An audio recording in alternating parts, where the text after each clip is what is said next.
1 ng Agosto, taong 1944.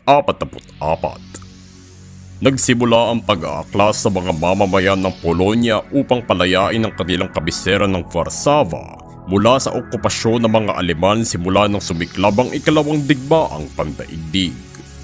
Nakita nila ang oportunidad dahil sa pag-ugos ng mga Ruso sa silangang bahagi ng Europa sa taong iyon at layunin nilang simulan sa wakas ang misyon na ito sa kabila ng 5 taon na pagpapahirap na kanilang dinanas na suportado ng ipinatapang na gobyerno ng Polonya sa London habang inaasahan ng tulong mula sa iba pa mga allies at mga Ruso.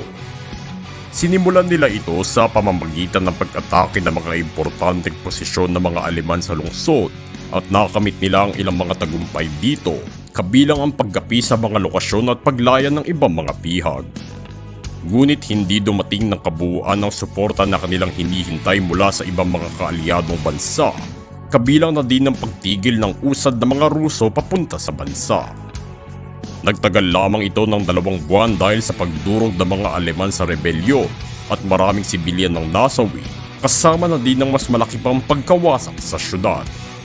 Ang mga nakaligtas ay humarap sa pagkakakulong o mas malalang pagpapahirap, subalit nananatili ito bilang isang malaking simbolo ng katapangan at paglaban ng mga taga-Polonya na kumakatawan sa katatagan ng bansa sa harap ng pang-aapi na naging tatak sa pagkakakilanlan at kasaysayan ng Polonya.